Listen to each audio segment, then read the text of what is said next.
Bismillahirrahmanirrahim. Assalamualaikum warahmatullahi wabarakatuh. Alhamdulillah wassalatu wassalamu ala Rasulillah wa ala alihi wa ashabihi wa mawalah. La haula wa la quwwata illa billah. Asyhadu an la ilaha illallah wahdahu la syarika lah. Wa asyhadu anna Muhammadan abduhu wa rasuluhu alladzi la nabiyya wa la rasula ba'dah. Amma ba'd, fa inna asdaqal hadithi kitabullah wa khairal hadi hadi Muhammadin sallallahu alaihi wasallam. Allahumma akhrijna min dhulumatil waham waftah lana abwabal ilm wa akrimna binuril faham wa sahil akhlaqna bil hilm. Allahumma la sahla illa ma ja'altahu sahla wa anta taj'alul hazna idza syi'ta sahla bi rahmatika ya arhamar rahimin. Hadirin rahimani wa rahimakumullah, kita masih di surat Al-Humazah. Seperti biasa kita baca dulu.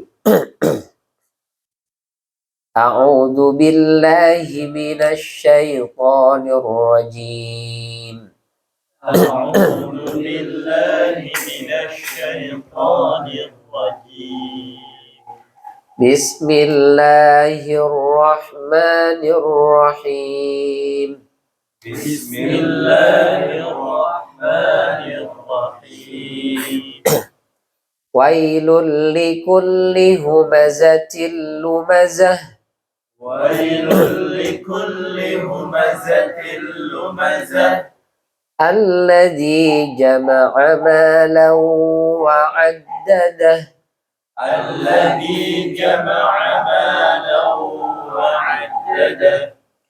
Yahsabu anna malahu akhladah. Yahsabu anna malahu akhladah. Kalla layunbadanna fil hutamah. Kalla layunbadanna fil hutamah. Wa ma adraka mal hutamah. Wa ma adraka mal hutamah. Narullahil muqadah. Narullahil muqadah.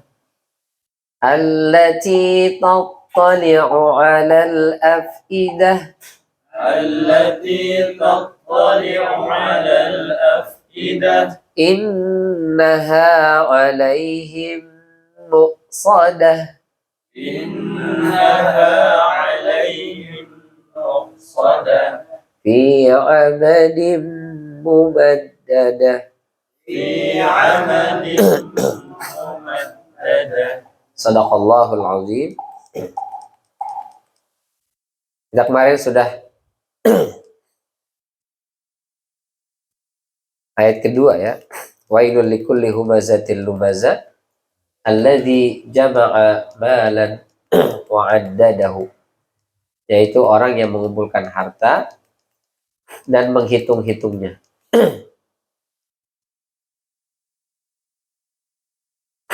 Kenapa lumazah dan humazah dikaitkan dengan jam'u mal wa ta'did, yang mengumpulkan harta dan menghitung-hitungnya? Karena biasanya orang yang memiliki harta, memiliki jabatan, yang memiliki status sosial dia merasa lebih tinggi, itu orang cenderung merendahkan orang lain, menghina, meledek orang lain karena dia merasa lebih tinggi. Jaranglah orang miskin menghina orang kaya, jarang. Rakyat menghina pejabat, jarang. Kalau jelek-jelekin pejabat banyak, tapi kalau menghina enggak. Karena secara posisi dia lebih hina, nggak mungkin dia menghina. Orang miskin menghina orang kaya diketawain. Itu nggak ada. Nah ini fitnah harta itu kedudukan orang-orang di tengah masyarakat kalau sudah mulai tinggi, maka dia menganggap yang lain rendah, akhirnya merendahkan. Karena merendahkan, muncullah sikap humazah dan juga lumazah. Maka kita sampaikan kemarin, fitnah harta itu bisa menyeret pemiliknya ke dalam neraka hutama, bisa membuat pemiliknya mendustakan agama, bisa merusak nilai-nilai ibadah salatnya, bahkan bisa membuat pemiliknya terlambat masuk ke surga. Maka Allah katakan, wa'alamu annama amwalukum wa auladukum fitnah. Dan ketahuilah bahwasanya harta dan anak-anak kalian adalah fitnah. Bagaimana kok bisa anak-anak juga ikut jadi fitnah? Kadang-kadang kita lebih mencintai anak-anak itu melebihi cinta kita kepada Allah Subhanahu wa taala. Kadang asik bermain sama anak-anak sampai lupa ibadah, atau terlalu memanjakan anak supaya anak bisa mendapatkan apa yang diinginkan, meskipun terkadang yang diinginkan itu tidak sesuai atau ada kendala. Demi anak apapun kita lakukan, nyogok dah, ya, ngelanggar dah, yang penting anak gua bisa dapat. Itu fitnahnya anak luar biasa. Kadang dia jujur, dia nggak ada masalah gitu, tapi begitu ada anak, disitulah mulai orang tua tuh bela-belain buat anak. Kadang dia rela, dia orangnya jujur, nggak pernah bohong, tapi karena demi anak nih akhirnya dia mulai bohong. Fitnah anak tuh dahsyat. Kalau Rasulullah Shallallahu Alaihi Wasallam lagi khutbah, asal usul lari sana, lari sini, lari sini, lari situ. Akhirnya Rasul turun, Rasul gendong. Kata Rasulullah, benar, ternyata annama amwalukum wa auladukum fitnah. Anak itu bisa jadi fitnah. Maksudnya apa? Ujian kesabaran. Gimana nggak diuji kesabaran? Lagi khutbah begitu, cucunya lari ke sana, lari ke sini, lari ke sini. Ini namanya bocah kan? Lagi sholat, lagi sujud, naik ke atas punggung Rasulullah. Ini mau bangun, jengkang nih bocah. Gak bangun, akhirnya lama sujudnya. Sahabat pada mikir, ini Rasul ketiduran apa wahyu turun ya? Maka begitu selesai, tanya, ya Rasul tadi kalau lama bener sujud, itu ada wahyu yang diturunkan atau ada apa ya Rasul? Rasul nggak ada. Terus kenapa lama tadi? Husan lama banget di sini di punggung saya, kata Rasulullah. Padahal buat kita itu adalah sesuatu yang indah ya. Dia menemani kita sholat, membarengi kita ibadah. Buat kita itu bukan ujian. Ya, buat kita ujian tuh tadi demi menyenangkan anak, akhirnya orang nyogok, ada yang nyogok, ada yang fitnah sana fitnah sini, ada yang dusta, ada yang macam-macam lah. Ada yang mungkin ngulik MK mungkin ini. Gimana yang penting anak bisa.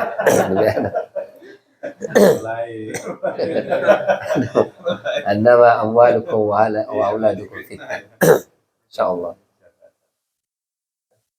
Bisa bikin orang lupa. Ya. Sebelumnya bilang harus netral. Nah, kemudian setelah itu bilang boleh berkampanye. Kok bisa berubah? Lupa. Kenapa lupa? Karena anak. Maka dibilang wa auladukum fitnah. Jadi harta disandingkan dengan anak. Karena memang harta ya dengan anak sama.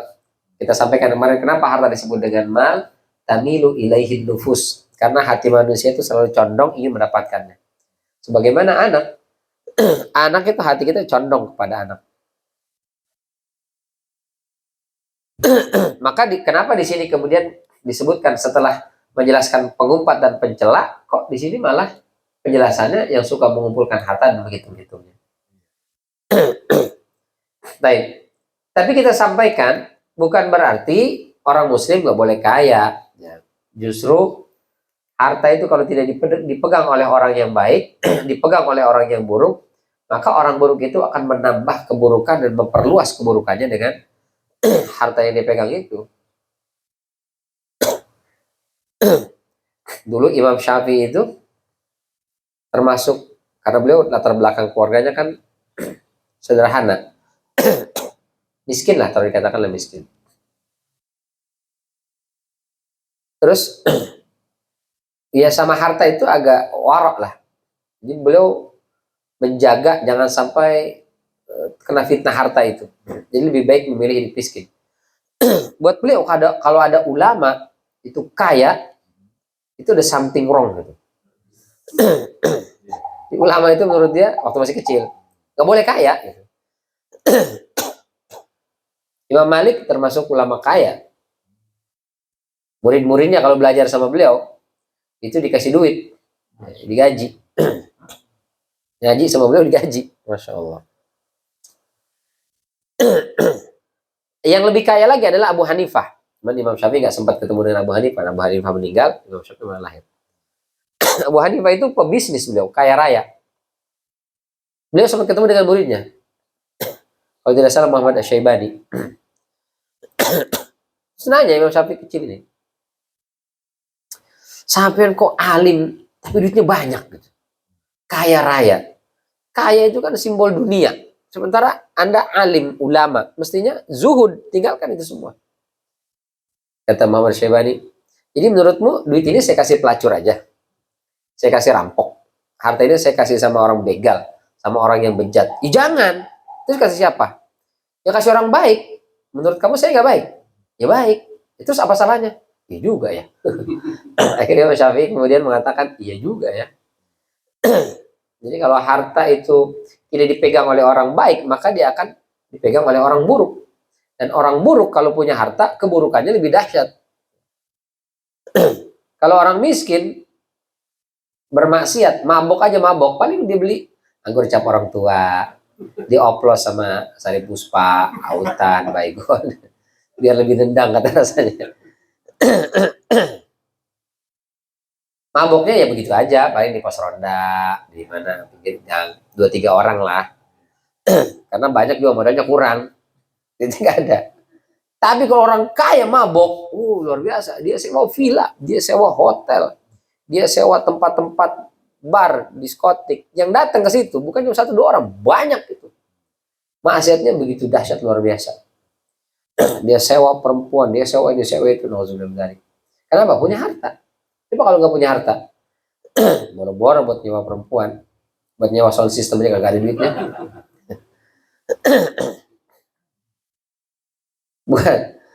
buat diri orang tua aja patungan, mana PT-PT. Itu pun habis domelin sama bininya kan. Sisa duit belanja, bawang diambil. Susah, orang miskin mau bermaksiat juga, ya mohon maaf lah, terbatas gitu. Tapi kalau orang-orang kaya, orang-orang yang memiliki jabatan, pejabat konglomerat, mau melakukan maksiat, itu dahsyat luar biasa. Maka memang kata Rasulullah SAW, kepada Amr ya, Amr bin As, ya Amr, wahai Amr, ini uridu an ab'atsaka ala jaishin wa yughnimakallahu. Wahai Amr, aku ingin mengutusmu bersama pasukan. Berarti kalau mengutus bersama pasukan, Rasul gak ikut. Namanya sariyah, jamaknya saraya.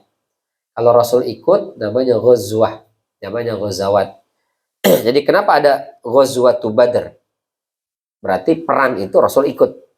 Ghazwatu Tabuk, berarti perang itu Rasul ikut. Tapi kalau sariyah, Rasul gak ikut. Memang ulama berbeda pendapat. Berapa jumlahnya? Ada yang mengatakan 50-an. Sariyah itu 50-an, ghazwah itu 27-an. Ada yang mengatakan 50 itu dua-duanya. Yang jelas, selama Rasul hidup, ya ada beberapa banyak pertempuran lah. Kadang-kadang Rasul ikut, kadang Rasul tidak ikut. Nah, umat Islam ini, kata Rasulullah, saya mendapatkan kemuliaan tidak diberikan kepada nabi-nabi sebelum saya. Apa itu? Di antaranya, uhillat li al-ghanaim. Dihalalkan untukku harta rampasan perang. Nabi-nabi terdahulu nggak ada itu harta rampasan perang. Perang menang, udah nggak ada hartanya diambil, kudanya, sapi, kebun, tanah segala macam nggak ada. Nggak ada ditawan perempuan-perempuannya, nggak ada. Jadi budak itu nggak ada. Itu disyariatkan kepada Nabi kita Muhammad SAW. Harta rampasan perang itu. Maka kata Rasulullah SAW, Amr, aku akan mengutusmu bersama pasukan. Dengan keberadaanmu, pasukan itu menjadi kuat. Nanti dia menang, lalu setelah itu ada harta ghanimah, maka Allah akan membuat engkau kaya dengan harta rampasan perang itu. Wa arghab laka raghbatan minal mali salihah. Dan harta yang paling bagus yang kau inginkan itu adalah harta yang baik. Ya, harta rampasan perang itu halal. Ya, kalau rampasan di pinggir jalan itu nggak halal. Sopir truk lewat, itu belum tentu halal, meskipun juga belum tentu haram, mungkin ada aturannya begitu. Tapi di satu daerah itu di videoin sampai sopir truknya, coba lihat ini, guys, lihat guys, ini ada yang minta nih, ntar 50 meter ada lagi, 30 meter ada lagi. Ini apaan bener begini? Bener-bener merampas kata dia. Ya meskipun cuma 2.000 karena gope. Tapi itu belum tentu halal. Nah kalau harta rampasan perang halal. Apa jawab Amr bin As? Inilah muslim rohbatan fil mal. Ya Rasul, saya masuk Islam bukan karena pengen harta. Kalau saya pengen harta justru gak usah masuk Islam. Karena Amr bin As termasuk sahabat yang secara materi kaya di Mekah. Tapi masuk Islam, dia tinggalkan semua hartanya, berangkat ke Madinah, miskin. Gak punya harta. Maka itu harta ghanimah, rampasan perang di awal-awal itu kebanyakan adalah untuk sahabat-sahabat muhajirin itu. Makanya Abdullah bin Ubay bin Salul menggembosi pasukan, dia bilang, ngapainlah kita ikut perang sama Muhammad? Kalaupun menang, kita gak kebagian apa-apa. Harta rampasannya perang itu dibagi-bagiin sama sahabat-sahabat yang kere-kere itu yang dari Mekah, kata dia. Kita gak dapat apa-apaan. Kalah, apalagi. Kalau kalah kita bisa terbunuh, terluka. Menang, gak dapat apa-apa. Ngapain lagi kita ikut panas-panasan, capek perang. Akhirnya banyak yang gak mau perang. Maka kata Amr bin As, saya masuk Islam bukan karena pengen harta ya Rasul. Innama aslam turogbatan fil Islam. Saya masuk Islam ya karena saya pengen menjadi orang yang selamat. Fa'akuna ma'a Rasulillah, dan saya ingin bersama dengan Rasulullah. Kata Rasul, ya bagus itu, tapi jangan lupa, ni'mal malus salih lil mar'is salih. Sebaik-baik harta yang baik itu berada di tangan orang yang saleh, orang yang baik. Karena dengan harta itu dia bisa banyak melakukan kebaikan-kebaikan. Sampai kemudian akhirnya muncul ahlud dusur ya. Sahabat-sahabat yang kere-kere ini datang ngeluh ke Rasulullah. Ya Rasul, gimana ya? Kita ini hidup kok begini-begini aja gitu. Kami iri dengan sahabat-sahabat yang kaya raya itu. Kenapa kalian iri? Kita sholat, mereka sholat.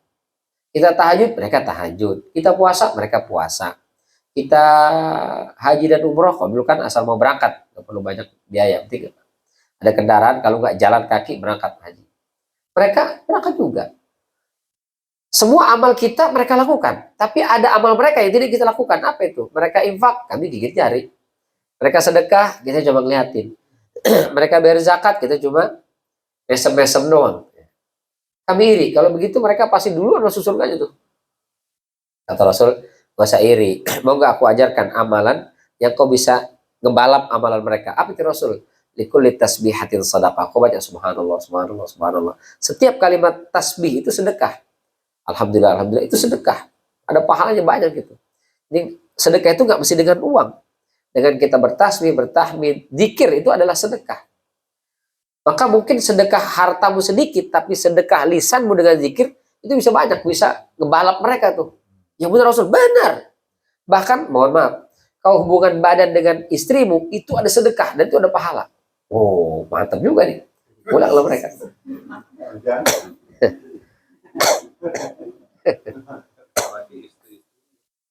Apalagi lebih dari satu.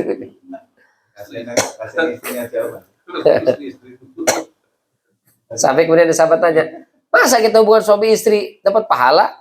Emang kalau kamu dengan istri orang lain, berzina nggak dapat dosa? Ya dapat dosa ya Rasul. Ya udah, kalau dengan yang tidak halal dapat dosa, berarti dengan yang halal dapat pahala. Akhirnya pulanglah sahabat ini. Belum seminggu datang lagi, aduh ya Rasul, parah jadi parah. Parah kenapa? Sahabat yang kaya dengar juga hadis ini, terus mereka berzikir juga. Udahlah mereka rajin sedekah, rajin zikir pula. Kita mau ngebalap dari mana ya Rasul? Kata Rasul, ya udah, itulah dzalika fadlullah yu'tihi may yasha. Ya Allah karunia-Nya memberikan kepada siapa yang Dia kehendaki. Jadi ada model-model yang seperti itu. Level-level sahabat. Dan mungkin ya akan ada terus orang-orang seperti itu. Meskipun jumlahnya mungkin tidak sebanyak di zaman sahabat. Nah kalau lihat sekarang aja ya, terlepas dari paslon mana yang bagus gitu ya. Tapi kita lihat bagaimana relawan-relawan itu, Masya Allah. Ada yang menggelontorkan uang sekian, nyumbang ini, nyumbang itu, Masya Allah. Sementara ada paslon lain yang relawannya berantem gara-gara nggak kebagian amplop sesuai dengan yang dia inginkan ya. Saya mau emak sama anak-anak, masa emaknya dong, anak kagak dihitung nih. ribut ya. Panas segala macam. Sementara di paslon yang lain, masya Allah, kita yang bawa duit, nggak ada yang bayar, kita yang bayar. Mungkin di sebagian orang nggak masuk akal, kok ada ya orang mau nyapres, orang ada yang mau jadi pejabat, kok kita yang modal, bukan dia yang modal kasih ke kita. Di sebagian orang nggak masuk akal itu. Tapi sebagian kita justru nggak masuk akal, kok ada orang mau dibayar cuma 50.000, 200.000 dikasih suaranya. Beda-beda. Tapi kita lihat ada orang-orang yang rela dia menggelontorkan. Ada seorang ibu yang cerita 100 mobilnya disumbangkan buat, masya Allah. Yang kalau mungkin dalam tanda kutip, kalaupun menang calonnya itu belum tentu balik ke dia kan, nggak ada itu efeknya. Tapi dia pokoknya karena dia lihat ini adalah perjuangan, ini adalah sesuatu yang baik, maka harus kita dukung dan seterusnya. Berarti masih banyak orang baik.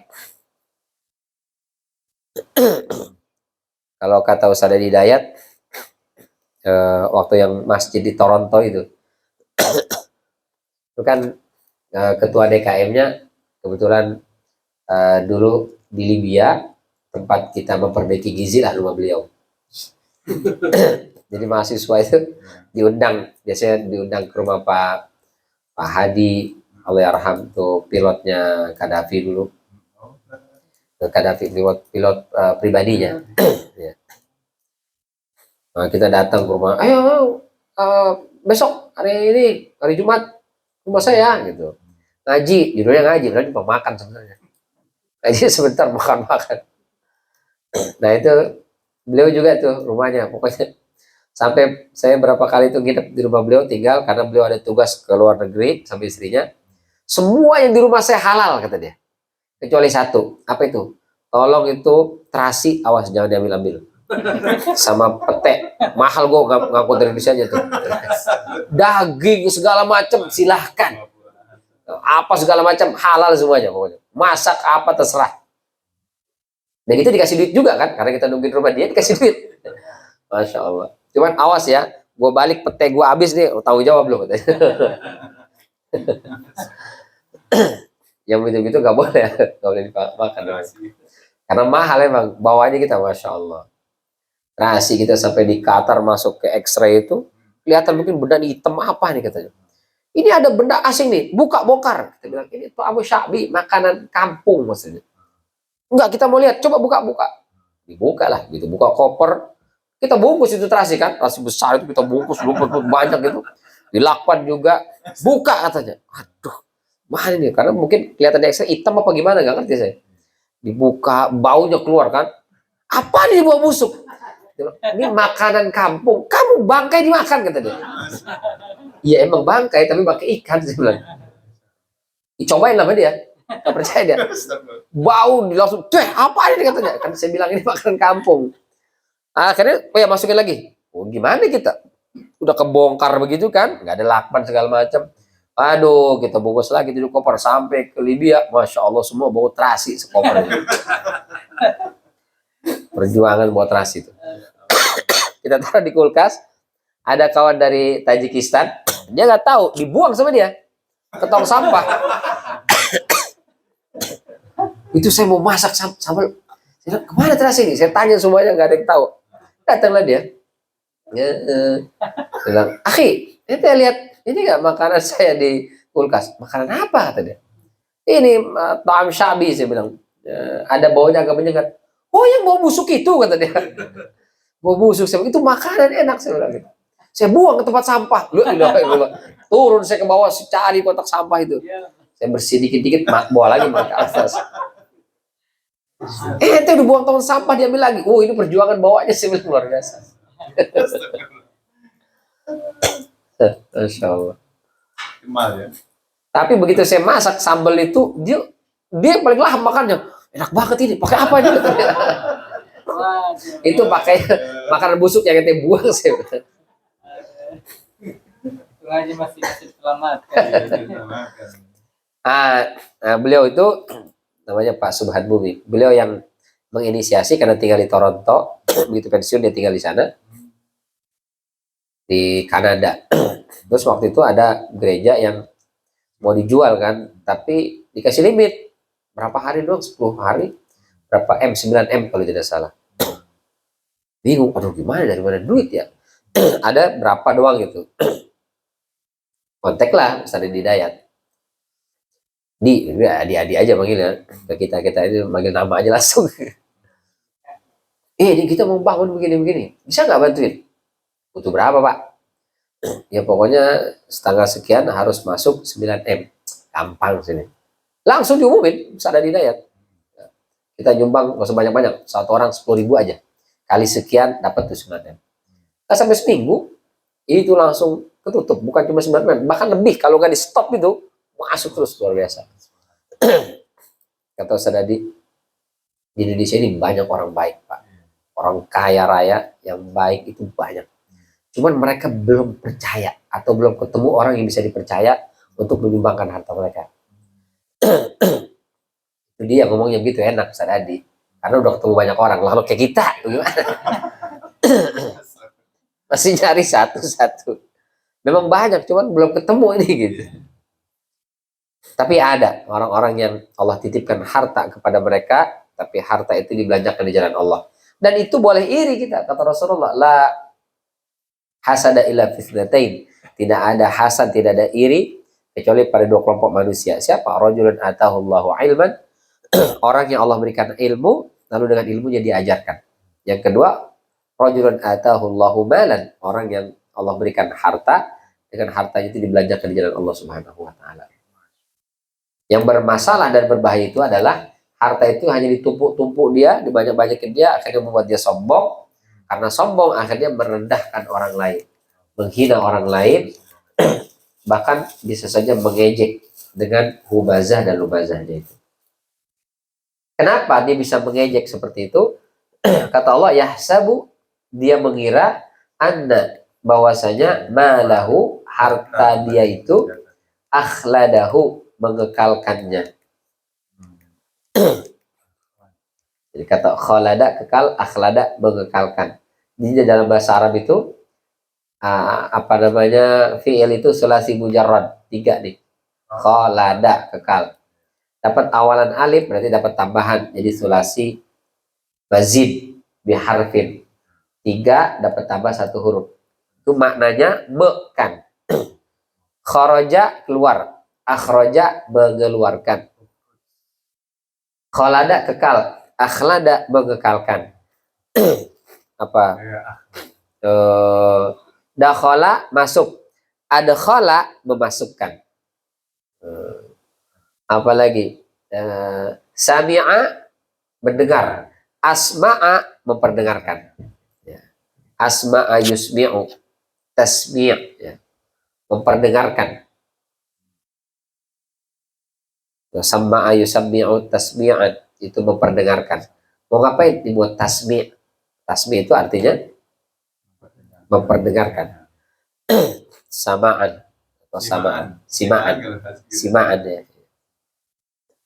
Memperdengarkan. Jadi akhladahu, mengekalkannya.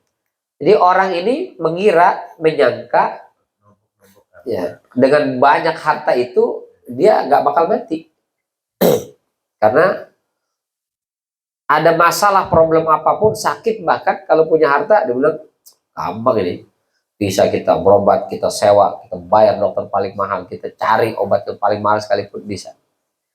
Padahal nggak ada jaminan sama sekali bahwa harta yang banyak itu bisa menyelamatkan dia. Tapi karena dia biasa dengan hartanya itu dia bisa mendapatkan banyak hal dengan mudah, maka dia pikir dengan harta itu bisa mendapatkan surga. Dengan hartanya itu dia bisa mendapatkan kenikmatan dan kesenangan. Bahkan kalau pendapat beberapa ulama, kalau kata Ikrimah, yahsabu anna malahu akhlada, artinya dia mengira bisa menambah usia. Jadi orang banyak duit umurnya panjang. Memang sih orang banyak duit sakit dia bisa berobat, dia bisa makan yang sehat segala macam. Tapi bukan berarti dia bisa menambah usia. Banyak juga orang miskin yang umurnya panjang, padahal kerjaan itu rokok mulu, kagak mati-mati ada. Yang nggak ngerokok malah mati duluan.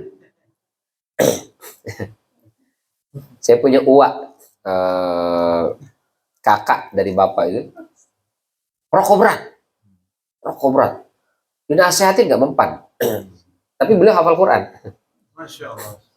Nggak tahu hafal Quran 30 juz atau ngerti Quran. Pokoknya kalau ngobrol itu pakai Quran gitu. Kalau ngobrol itu pakai Quran. Kesel misalnya, malas gue bisnis sama lo, hada firaqu baini wa bainak. Gitu. Surat Al-Kahfi itu kan. Ini perpisahan antara ane dan ente gitu. Hada firaqu baini wa bainak. Jadi kalau ngobrol itu dia kalau kesel apa gitu pakai Quran gitu. Wapi rokoknya, masya Allah. Itu semua anaknya, cucunya nasehatin, gak ada yang mempan. Kata dia, kalau udah mati ya mati aja, gak usah pakai rokok mati. Biasanya orang tua kan begitu aja deh. Dan betul, kakaknya meninggal duluan, adik-adiknya meninggal duluan. Beliau meninggal juga sih akhirnya, tapi belakangan gitu. Yang adiknya malah gak ngerokok, tapi meninggal duluan. Tuh kan, kalau emang mati aja, dia gak ngerokok tuh mati gitu. Bisa juga. Jadi masalah umur ya memang takdir Allah. Allah yang menakdirkan. Bukan berarti pembenaran terhadap rokok ini ya.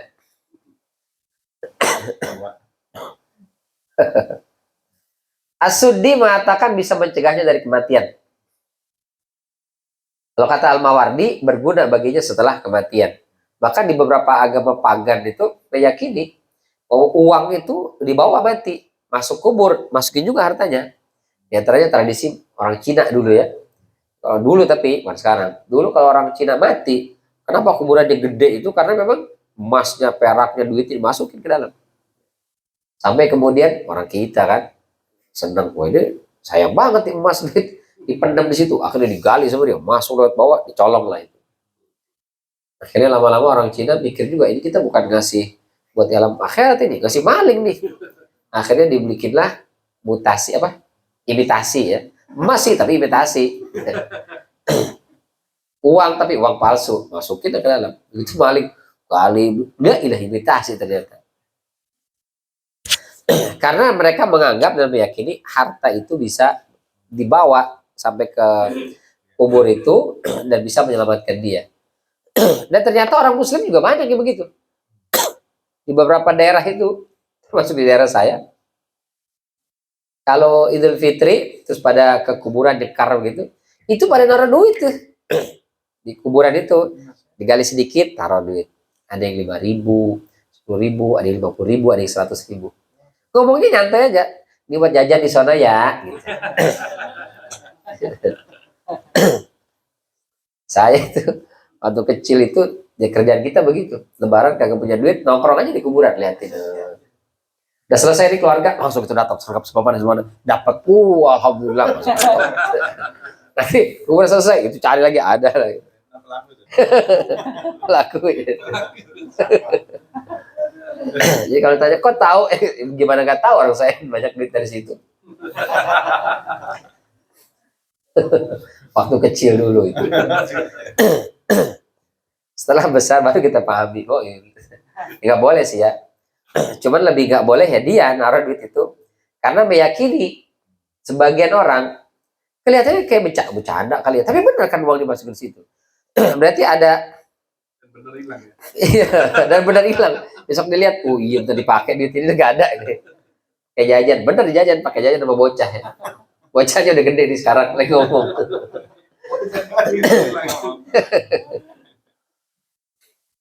Jadi mereka pikir harta itu bisa berguna setelah kematian. Makanya kalau di makam raja-raja itu dengan emas peraknya dikuburin itu. Makam raja itu. Karena mereka meyakini itu. Malaikat bisa disogok mungkin menurutnya. Padahal nggak bisa. Bahkan di pemakaman yang mahal si San Diego Hill atau di Al-Azhar Memorial Garden yang satu lubangnya 40 sampai 100 juta lebih itu. Apakah kalau dikubur di sana kemudian malaikatnya pada ramah-ramah di sana? Tetap mungkar nakir ya, kalau bisa jauh gaplok juga. Man robuka, plak, gaplok. Nggak ada urusan mau di makam itu makamnya satu makamnya 100 juta kayak mau berapa kayak nggak ada istilah ramah. Tetap yang ramah paling security-nya doang. Sama sore Pak. Itu security-nya. Begitu kita masuk area pemakaman ramah dia. Tapi mungkar nakirnya ya enggak lah. Sama aja. Tapi kalau orang soleh, orang beriman, mau dimanapun dikuburnya, nah itu malaikatnya ramah sekali. Man rabbuka? Allahu rabbi. Kita bisa jawab semua itu. Padahal pertanyaannya gampang banget ya. Man rabbuka? Allahu rabbi. Man nabiyuka? Muhammadun nabiyyi.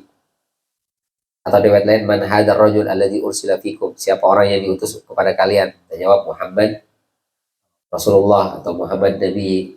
Ma imamuka atau ma kitabuka? Al-Qur'an kitabi. Terus ma qiblatuka? Ka'bah qiblati. Yang terakhir, man ikhwanuka? Siapa saudaramu? Kita jawab al muslimuna ikhwani. Orang-orang muslim itu saudara saya. Itu doang pertanyaannya, gampang banget ketika kita masih hidup. Tapi kalau udah mati, oh nggak bisa semua orang jawab. Dan kata dia hafalin, hafalin. Tetap begitu besok dia ada alam kubur. Kalau dia tidak mengamalkan perintah Allah, tidak mengikuti sunnah Nabi kita, bakal bisa jawab. Biar kata hartanya dipendam situ, ATM-nya di situ dimasukin, tetap nggak bisa. Tapi orang ada aja tetap meyakini kalau orang kaya itu hartanya banyak, maka dia terhindar dari musibah, bencana, bahkan kematian. Ataupun kalau mati di sono, dia bakal hidup senang karena di dunia biasa hidup senang. Sehingga kata Ibnul Jauzi, hisabnya itu, perkiraannya itu membuat dia enggan beramal soleh.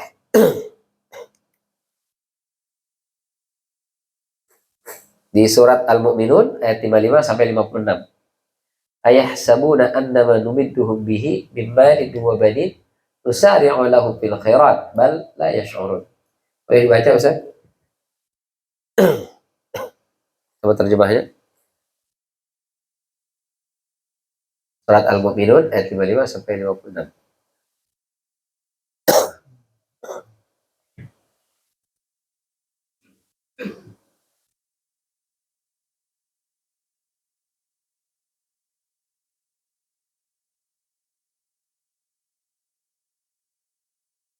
Dahsyat ini kopinya, mantap. Masih cukup. أعوذ بالله من الشيطان الرجيم أيحسبون أنما نمدهم به من مال وبنين نسارع لهم في الخيرات بل لا يشعرون. Apakah mereka mengira bahwa apa yang kami berikan kepada mereka berupa harta dan anak-anak itu berarti bahwa kami bersegera memberikan kebaikan-kebaikan kepada mereka? Tidaklah demikian, tetapi mereka tidak menyadarinya. Mereka mengira karena banyak harta, banyak anak, sekarang banyak followers mungkin, itu adalah kebaikan yang kami berikan kepada mereka. Oh, ntar dulu. Kalau itu tidak digunakan untuk taatan kepada Allah, maka itu justru akan mendatangkan bencana dan petaka. Jadi harta yang akan menyelamatkan adalah harta yang diinfakkan di jalan Allah dan karena Allah.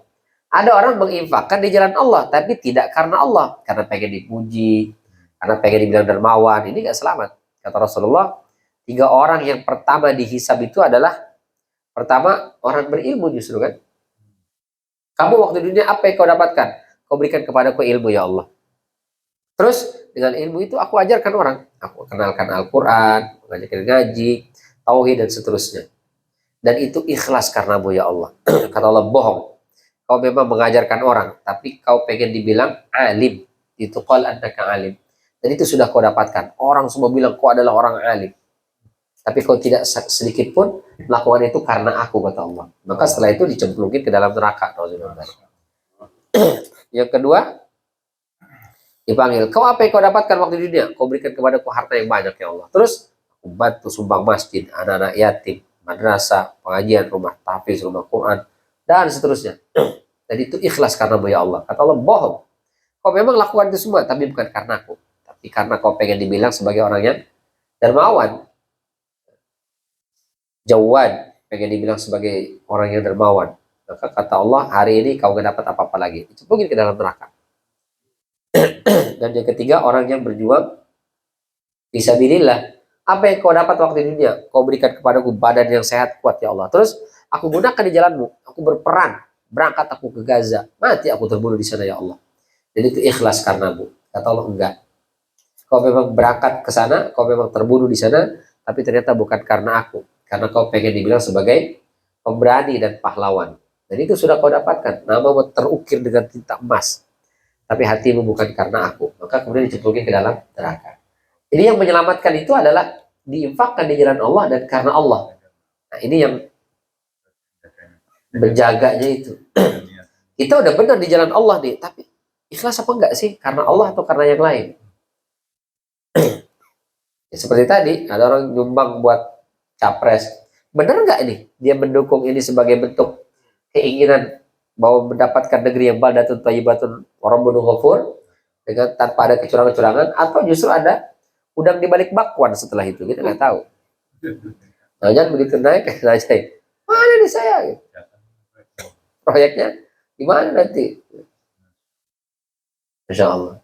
Jadi di jalan Allahnya mungkin udah benar, tapi lillahnya mungkin belum karena Allahnya itu. Dua-duanya. Tapi kalau dua-duanya dapat benar-benar di jalan Allah dan kita berusaha untuk ikhlas karena Allah, maka insya Allah ya, itu akan menyelamatkan kita. Bahkan dilipat gandakan pahalanya oleh Allah Subhanahu wa taala dalam surat Al-Baqarah ayat 261. Berbaca lagi.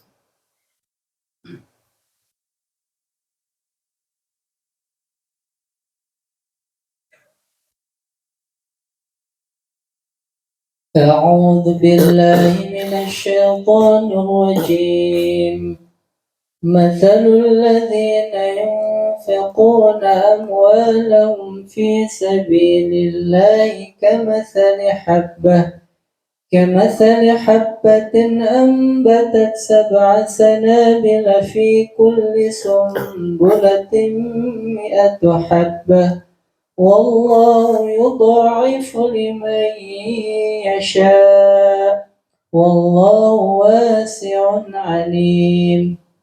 Perumpamaan orang-orang yang menginfakkan hartanya di jalan Allah adalah seperti orang-orang yang menabur sebutir biji benih yang menumbuhkan 7 tangkai, pada setiap tangkai ada 100 biji. Allah melipat gandakan pahala bagi siapa yang Dia kehendaki. Allah Maha Luas lagi Maha Mengetahui. Jadi satu biji menumbuhkan 7 tangkai, masing-masing satu tangkai adalah 100, berarti 700 lipatannya. Kita menginfakkan 1000 perak, maka balasannya 700.000. Ya. Cara memancingnya begitu. Selama tidak ditungguin. Mana? Nyumbang 30.000 dari kemarin, mana kalau balik-balik ini? Itu ditungguin namanya. Itu yang agak datang-datang.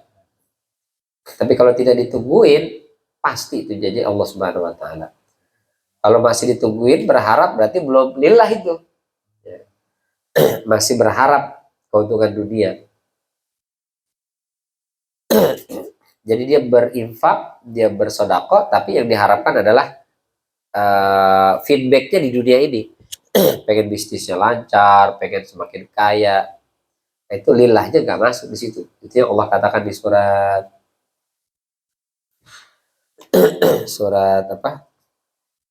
Hud ayat 5 ya. 15 16.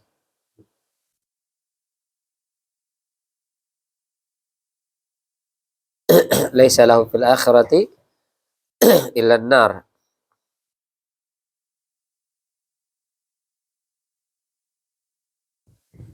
Hud 15 16 ya.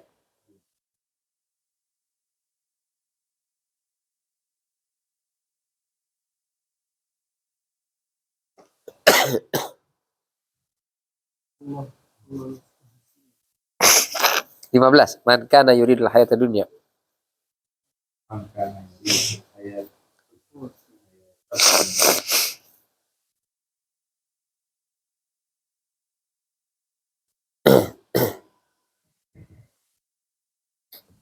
Ya.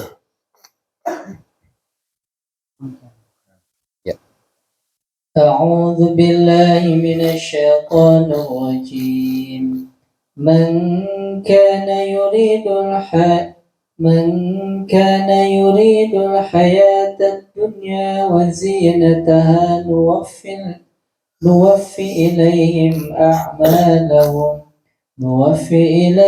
أعمالهم فيها وهم فيها لا يبخسون.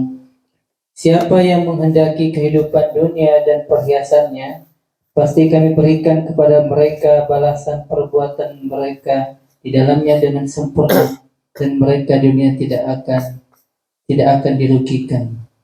Terus 16-nya? أولئك الذين ليس لهم في الآخرة إلا النار وحبط ما صنعوا فيها وباطل ما كانوا يعملون. Mereka itulah orang-orang yang tidak memperoleh sesuatu di akhirat kecuali neraka. Sia-sialah apa yang telah mereka usahakan di dunia, dan batallah apa yang dahulu selalu mereka kerjakan. Allah ada orang man kana yuridul hayatad dunya wa zinataha. Barang siapa yang menghendaki dunia dengan berbagai macam pernak-perniknya, nuwaffi ilaihim a'malahum fiha.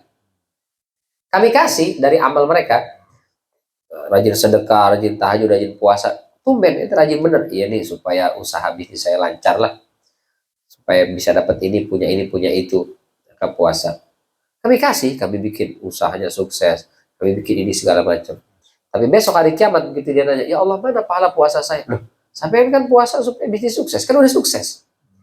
Sampaikan tahajud supaya bisa kebeli, misalnya kendaraan, kan udah kebeli itu. Sampaikan puasa setiap hari, sedekah setiap hari, itu kan supaya bisa dapat jodoh misalnya. Nikah lagi kedua, itu udah dapat kan, 3 malah dapatnya. Jadi sekarang gimana ya Allah? Udah gak dapat lagi. Maka akhirnya laisa lahu fil akhirati illa nar. Gak ada buat mereka kecuali hanya neraka. Bagaimana amalnya? Habita ma sana'u. Semua amalnya terhapus. Wa batilu ma kanu ya'malun. Batal.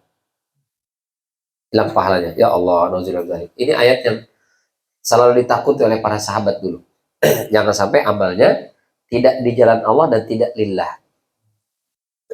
Dan itu memang butuh perjuangan. Kadang kita udah lillah banget, udah ikhlas. Setahun kemudian ada yang ngungkit. Oh, dia belum tahu. Dulu itu saya dulu. Nah kita sebut begitu tuh. Aduh, setahun saya sudah menjaga jangan sampai keluar juga tuh kata-kata. Insya Allah. Istighfar lagi kita pada Allah ya. Baik. Jadi kenapa di sini ayat ketiga disebut yahsabu anna ma lahu akhladah? Karena merasa mudah mendapatkan segala yang diinginkan dengan harta terkadang membuat manusia itu mengira semua hal bisa dibeli sehingga lupa menyiapkan diri untuk menghadapi kematian. Ini kita sampaikan kemarin bahwa bahaya sekali mendidik anak-anak kita itu apapun yang dia mau kita kasih. Meskipun kita punya, meskipun ada, meskipun mampu, tapi kalau kita biasakan anak itu apa yang diminta kasihlah, bisa lah, nggak ada, gampang. Akhirnya dia merasa nggak ada perjuangan untuk mendapatkan sesuatu itu. Dampaknya dia tidak atau minimal kurang menghargai apa yang dia punya itu.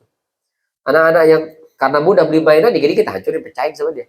Tapi kalau anak yang buat beli satu mainan dia butuh nabung, ngumpulin, wah itu begitu bisa kebeli, dibawa tidur sama dia, dijagain, dicuci, dilapis, bersih sama dia, disayang betul. Dia akan menghargai itu. Karena dia tahu sulit mendapatkannya gitu. Tapi kalau gampang cenderung kurang menghargai. Itu kenapa sebagian ulama membolehkan perempuan meminta mahar yang mahal. Supaya apa? Supaya laki-laki itu tahu buat dapetin dia itu luar ratusan juta. Sampai pirit-pirit katanya buat dapet dia. Bukan cuma seperangkat alat sholat minus masjid musola ya. Meskipun boleh gitu. Cuman karena merasa murah kan, akhirnya besok kawin lagi. Cuma berapa kemarin modal 100.000 katanya. Cenderung kurang menghargai. Akhirnya dampaknya ya tadi itu merendahkan, mengecilkan karena dia merasa apa-apa serba mudah. Itulah munculnya lubaza dan hubaza. Itu bahayanya.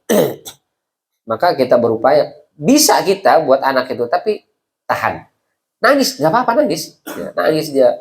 Oh, kok nggak bisa pelit itu? Nggak apa-apa sesekali. Nah, nanti ada kalanya baru kita kasih. Meskipun kita bisa. Untuk apa? Untuk menanamkan rasa itu. Biar dia belajar untuk menghargai. Dia belajar untuk menghormati. Dia tahu bahwa untuk mendapatkan sesuatu itu perlu perjuangan. Ada step-stepnya, ada tahapan-tahapannya. Nggak bisa langsung loncat begitu. Nah ini kalau karena kebanyakan selalu dikasih, akhirnya ya instan. Segala sesuatu dia maunya yang instan. Karena makannya mie instan, maka untuk mendapatkan itu pun secara instan. Nah ini bahaya. Kalau dia bisa mendapatkan itu, apa efeknya? Efeknya adalah lumazah-humazah. Gampang ngejek orang, gampang merendahkan orang. Gitu. Respect ke orang itu kurang, hormat itu kurang. Yang hilang adalah etika dan adab. Etika dan adab. Maka di ayat ketiga ini disebutkan yahsabu anna malahu akhlada. Kata Rasulullah SAW dalam riwayat Imam Bukhari sahih ini. Jadi Abu Hurairah, la yazalu qalbul kabiri syabban fitnatain. Senantiasa kalbu orang tua itu sudah aki-aki pun selalu terlihat muda, kalbunya, semangatnya, ambisinya. Dalam apa? Dua hal. Pertama, hubbud dunya wa tulil amal. Dalam masalah cinta dunia dan juga tulul amal, banyak angan-angan. Jadi kalau orang isi kalbunya dua ini, dia lupa sama umur. Dia lupa badannya udah tua, dia lupa jalannya udah susah. Tapi karena ambisi dunia, dia merasa saya masih muda. Padahal dia sudah banyak yang pada tanggal giginya, mata sudah mulai pada rabun, semangat juga udah kendor sebenarnya. Cuman karena dia cinta dunia, oh dia mau nikah lagi dengan yang masih muda. Padahal nggak bisa ngapa-ngapain. Udah tua, mau ngapain ya? Tapi karena ambisi itu, nafsu syahwat duniawinya, kata Rasulullah, la yazalu qalbul kabir syabban. Perasaan dia itu tetap masih muda, sehingga ambisi. Padahal tua itu. Maka orang-orang begitu sering-sering kasih kaca. Buat apa? Buat ngaca dan. Nah, gak usah ngomongin. Ngaca. Tua, malu. Tapi ada orang udah tua pun masih aja. Masih ambisius, pengen ini, pengen itu, pengen anu. Bahkan pengen nikah lagi dengan masih muda lagi anak gadis. La ilaha illallah. Yang masih jomblo-jomblo masih banyak, masih muda-muda ini. Dia mau diambil juga sama dia. Nauzubillah dzalik. Akan terus, nggak akan pernah kenyang, akan selalu merasa muda. Sampai nanti di ayat di surat 2 setelah ini, alhaakumut takasur hatta zurtumul maqabir. Kalau udah masuk dalam liang lahat baru berhenti, baru dia puas. Baik, mengira harta kekal itu bukti kufur terhadap hari kiamat. Seperti kisah dua orang ini, besti dia sebenarnya, sahabat ya, di dunia itu. Wa dakhala jannatahu wa huwa zalimun li nafsihi. Qala ma azunnu an tabida hadhihi abada wa ma azunnu sa'ata qa'imah wa la irudittu ila rabbi la ajidanna khairan minha munqalaba. Dia punya kebun yang luas, terus banyaklah hartanya. Dia memasuki kebunnya sedang dia zalim terhadap dirinya sendiri, pelaku dosa maksiat, tidak taat kepada Allah. Dia berkata, ma azunnu an tabida hadhihi abada. Kebun ini gak bakal rusak, gak bakal habis. 7 turunan ini gak bakal habis gitu. Saking banyaknya. Wa ma azunnu sa'ata qa'imah, dan aku tidak mengira hari kiamat itu akan datang. Kalaupun aku akan mati lalu dikembalikan kepada Tuhanku, la ajidanna khairan minha munqalaba, pasti aku akan mendapat tempat kembali yang lebih baik daripada kebun-kebun itu. Tapi nggak beramal dia, nggak berbuat kebaikan. Tapi dia pikir, kalaupun saya mati, oh, masa di dunia aja saya udah dikasih banyak begini, di dunia aja saya sudah dimuliakan, di sono pasti saya dimuliakan. Padahal dia nggak tahu itu adalah kehinaan yang Allah berikan kepada dia ketika dia di dunia. Wala'iyadzubillah. Jadi bukan hanya kefakiran yang dekat kepada kekufuran, kekayaan pun bisa mendekatkan pada kekufuran ketika hartanya itu justru membuat dia malah tidak mau beribadah kepada Allah Subhanahu wa taala. Mudah-mudahan Allah selamatkan kita dari fitnah harta ini. Ya. Tapi diselamatkan bukan dengan dijauhkan. Karena kalau dijauhkan takutnya malah nggak selamat kita. Pusing, kok juga punya duit, susah gimana nih. Diselamatkan dengan cara diberikan, tapi Allah berikan kekuatan kalbu kita, Allah bimbing kita, Allah arahkan kita untuk memanfaatkannya di jalan Allah Subhanahu wa taala dan lillah insyaallah. Diselamatin bukan dijauhin.